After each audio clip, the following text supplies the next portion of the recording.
Hi guys, welcome to my YouTube channel. Thank you for tuning in. If you are new here, please subscribe, and on this video like and comment. Today we are making this simple kimono gown. It's very easy to make, and we're going to start with the measurements that we need. These are the measurements that we need to make the gown. It's not complicated at all. Now for that first measurement, I'm just showing you a mannequin, and the mannequin, the middle of the neck to where you want your sleeve length to be is what is the first measurement. Very simple. Now I've laid out my fabric. I have 4 layers of fabric for the front and back. There's not going to be a zip, so there's no chance for a zip allowance. See, I'm just going to go straight to cut my front and my back layer together. This fabric is very light, so I just used pin to hold everything together easily. And the first thing I'm going to do is to draw a base from which all my measurements are going to start, because oftentimes when you are drawing when you are trying to cut clothes, one part of the length can be longer than the other. So when you cut the baseline, you're very sure that you're getting the same thing, and that baseline should be at least 1 inches from the beginning of the fabric. Now, having done that, I'm going to put in the measurements of the kimono sleeve, which is measurement on the nape to the hand. Remember, you measured from the middle of the neck to the hands, which means that it's already half of what it ought to be. So if it was 15, you got, so that it will be 30 when you open it, and since the clothes is on fold, obviously that works for it half. Then after indicating that, I'm going to put my shoulder slope on the shoulder line. So I just measured my shoulder measurement, which is half of my shoulder measurement, which is 8 inches. Then I measured 3 inches, and from that 3 inches I'm going to slope to 1 inch that I come down from the 8 inches, which is shoulder measurement. This, and then I'll angle it to the end of the fabric. Now if you want to know how to draw a basic bodice, you can check out my video for that. It will be easier to know that in order to just be able to create the shoulder slope. Or that's not our aim here, so we'll just move on to what we need to do. Now, having done that, I'm going to measure the length of my gown. I think I used length of, I cannot even remember now, about 40 to 42. I wasn't going to hem the end of the clothes. That's the hem the clothes. So I just use any length I want without allowance. But because it's not advisable for you to hem a clothes that has a curved end, which this is going to have. It always ends in tears, I promise you that. So I've just measured out the length of my gown. The length of the gown will be the length of your own 3/4 length of your own gown. So you should already have your measurements, so you can just refer to that in this place. Now from there, from the base of the shoulder, I'm going to measure my waist. My waist is usually 16 inches, for the sake of this gown I'm going to use 15.5 at the end of the day, but I'm still going to measure 16 inches here because I'm going to take half an inch to join at the shoulder. So just that 16 inches, and then I measure from my waist to my hip. From my waist to my hip is 9 inches. If you want to know your waist to your hip, just take a tape measure, put the tape measure around where your waist is, about where the tiniest part of your waist is, and measure it to where your hip bulge starts, and that's it. So then I'll come down by 10 inches from that shoulder slope, which is now going to form my armhole.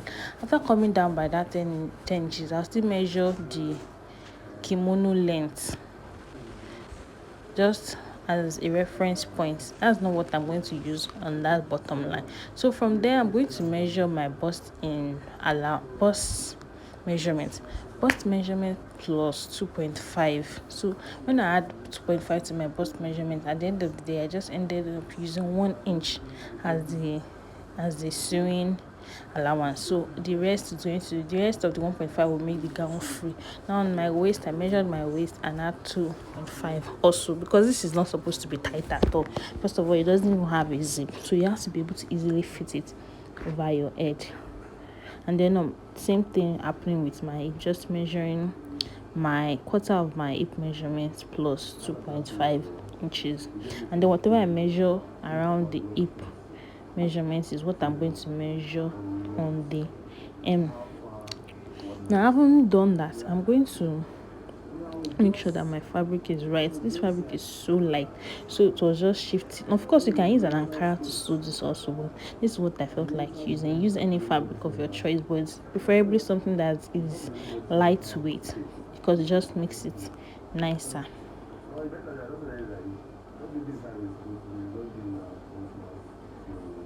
No, I'm just checking because I don't want to cut it and I didn't realize that one part of the fabric is smaller than the other part. And remember, I've pinned everything down, so the unlikelihood of shaking is less. Now I'm just going to join all the measurements from the bust to the waist to the hip until the hand there. Now after joining all of that, I want to have a curved effect for the bottom part of the gown. So I went up by 3.5 inches at the end of the day. At this point I wasn't sure what I was going to go up by because I was just trying until I got what I wanted. But last I went up by 3.5 inches and just curved it towards the center of the fabric, and that's going to give this kind of curved effect. And please, this is a disclaimer: when you are working with a curved please don't try and fold it in and hem it like you would normally do a straight hem. It always ends in tears, I promise you. Just either you use a serger to finish it off, that's you whip it to decorative whipping to whip it off, or you use a bias to turn it. In my own case, I use a decorative and whipping to do it. It never ends well, so just you do it like the way I'm saying, and then I cut everything out. So after doing that, I'm going to measure my neck depth. For the neck width, I use 3.5 inches, back neck depth 2 inches, front neck depth 4 inches. I see fabric is still unfolded together, so I'm shaping it together, then cut out two of it for the back, then remove one piece of the fabric, align it properly, and then cut out for the front. So after doing this, I'm going to introduce another fabric and then use it to cut out facing, because I don't want to use a bias to turn the neck. I just prefer the effect that a facing gives.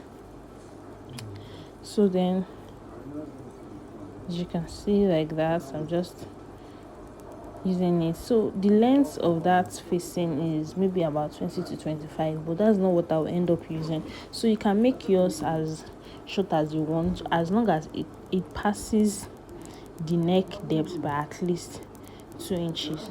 So I'm still going to shape it out at the end of the day, but I have plenty of fabric, so I'm kind of just enjoying my plenty fabric and just cutting it out like that, no stress.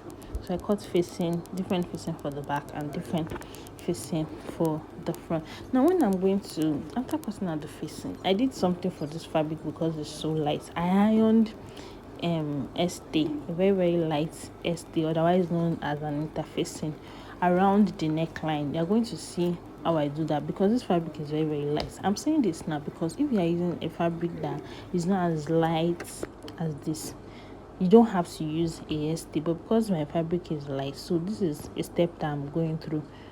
As you can see there, if your fabric is not as very light as my own, you don't need to use an ST, but I'm using an ST just to give it a little bit of structure as I'm ironing and stay on it. So skip this step if you're using ankara or any fabric that is not as light as this one.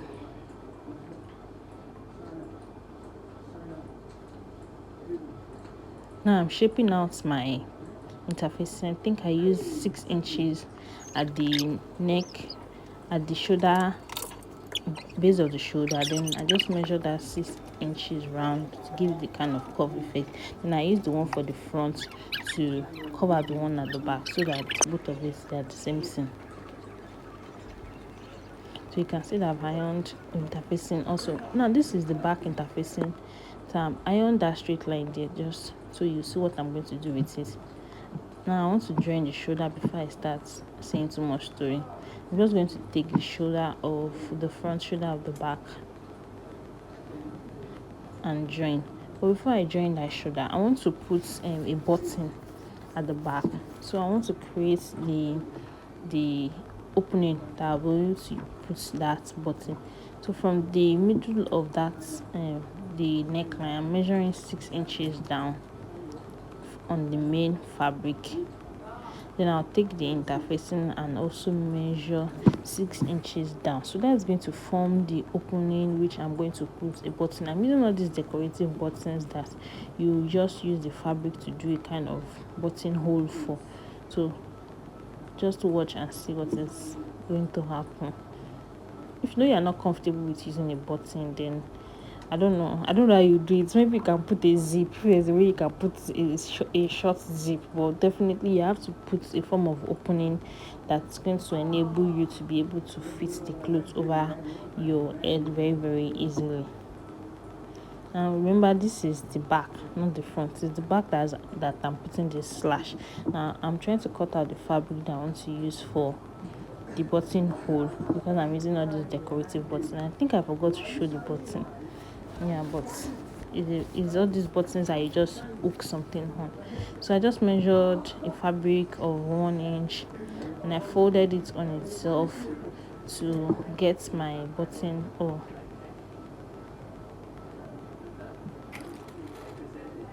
I think I'm going to add a picture of the button if I can. I hope I'll be able to add a picture of the button just somewhere at the top of this video so you see what it looks like, because I just realized that I didn't put that at the end. So now we can join the shoulder of the dress. Thank you AliExpress for this my clip that just makes it easy to sew fabrics like this that are very light and gets easily punctured with spin.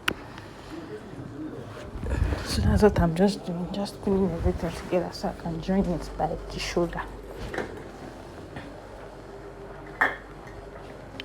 This is a very, very, very simple thing to do. Like, it's a very, very stress-free form of attire to sew, and it comes together really, really fast. You just have to be patient and take your time with it.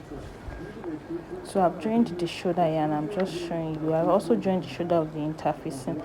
After joining the shoulder of the interfacing and joining the shoulder of the main fabric, I just use the interfacing to turn it, but I'm pinning it just to show you how I'll do it. Normally I'll just proceed to do it, but I'm just putting it down so that you can see how it works. Now remember that fabric that I cut out that I said is going to be for the button. I'm going to introduce that fabric at this point. Before I do that, I want to show you how I'm going to finish off the place where I put an opening. I'm just going to take my pen, which can actually cleanse off with it, and draw a kind of box around that place. So I want that when I'm sewing, that's how I'm going to sew it around that place for a nice finishing. When I introduce that fabric, I just cut enough that can wrap around the button, and only wraps around the button it can still sew it. So I don't even know how many inches. I just make sure that it wraps around the button plus half an inch allowance on fold that I can use to join it to the main fabric.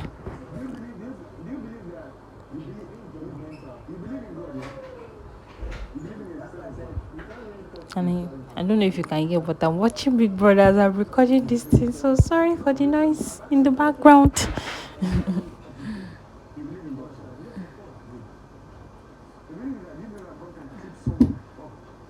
So there, I'm just going to add it to the place where I put the vertical opening. That's not how to do it. I made a mistake. I'll correct myself. Just go down by half an inch, or maybe like 7.5 inch from the neckline, and just do it the way I'm doing it, like that. Then add it back like that. So when you open it up, the wrong side or the rough edge is going to be inside the fabric.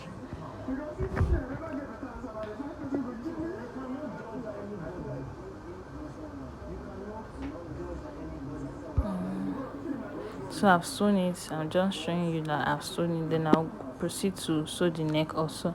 After sewing the neck, I'm just going to notch everything so that it relaxes. Notch that point also. That's why I put that box there, so that when I notch it, everything would come together flat and nicely. And remember, if your fabric is not as light as mine, you don't have to put this interfacing that I put. So I'm trimming off any form of fabric excess that is going to create a bulge when I fold the clothes inside out or outside out. And then I'm going to iron the life of it. I need to iron the life of it, like to make everything really flat. Iron the life of the fabric.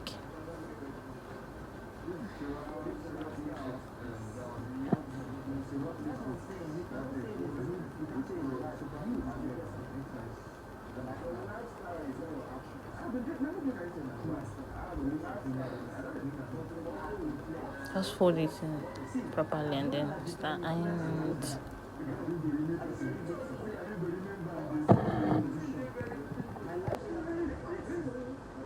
Still went back again to cut some of the bulge around the neckline, around the parts where I've joined the shoulder, because I don't want it to be looking bulgy when I turn it inside out.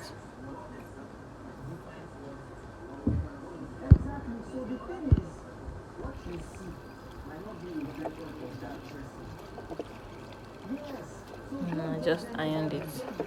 Ironed it with steam. Steam is the best form of ironing. Steam ironing makes everything really flat. Just iron it. Please ignore my background.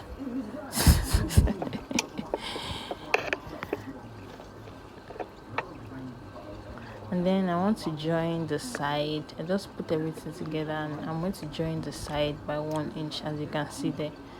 Just put where the waist is, the hip, and then just use 1 inch to join it. This is what it looks like after joining, but I kind of realized that it's a little bit big and I don't want to add more allowance, so I'm just going to add a kind of belt hook and sew a simple belt. So just like I did with that fabric that I used for the buttonhole, I've cut out a fabric here. This one measures around 1.5 inch, and I'm going to fold it on itself like I did for the one that I used for the belt hook. The length doesn't really matter because I didn't end up using all this length, but yeah, I think I have the length of about 13 inches. You don't end up using everything, but it's good to have it just in case. My camera fell. Just in case kind of tailors, I always put excess. Now for the belt, I have width of 4 inches and I have 2 fabric that measures, I think the length was 46. Now in hindsight, I realized that having 2 fabrics of 46 inches length, which is 92 for the length of the fabric, is too much. So use less. I think you should use maybe just like 60 inches or maybe 65 inches length for your own belt. But I used my own was about 91 or 90 when I finished hemming. But just make sure that your own is like 60 to 65 when you finish hemming, especially if it's Ankara. So I just joined the 2 fabrics that I'm using for the belt.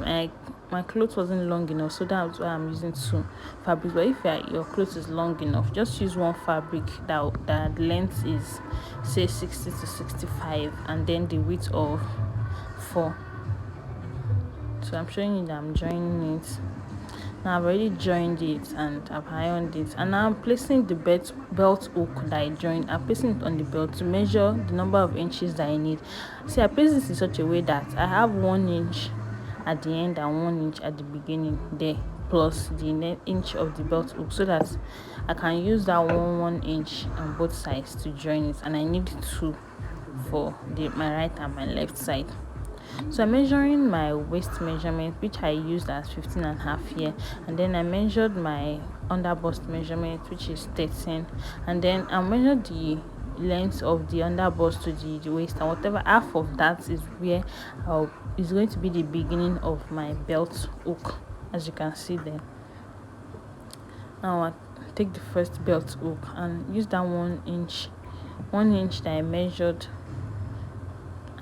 and fold it on itself like that, and then just attach it to the side. I wanted to go to my sewing machine directly for it, but that's actually fully. So what I did was, just as you see, I used needle and thread to tack, excuse me, I use needle and thread to tack the belt hook down. So after I now tack this, then I use my sewing machine to secure it.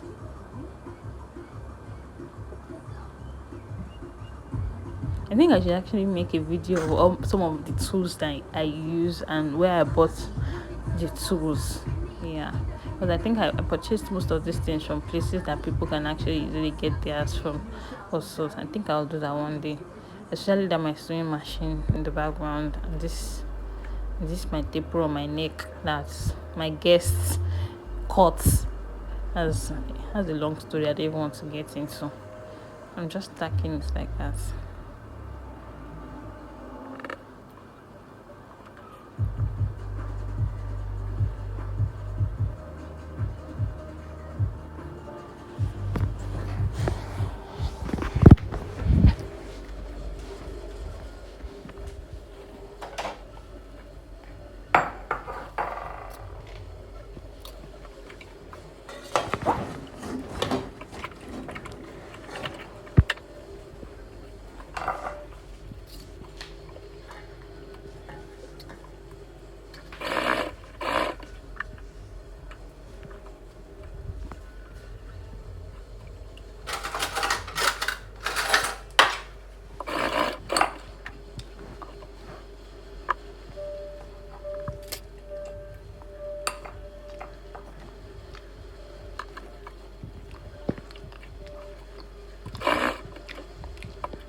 And with that, I'm basically done with the gown. Now you ask that, you wonder that I didn't hem the sleeve and I didn't hem the lower part. I already explained why I wasn't going to hem the lower part. But for the sleeve, I just decided not to hem it also and use decorative whipping that I use for the lower part to also the sleeve part. I don't know if you can zoom it in, as just I didn't hem it. I just used the decorative serger to finish the hem, the sleeve and the end. And that's the end of our video. Thanks for tuning in. Bye.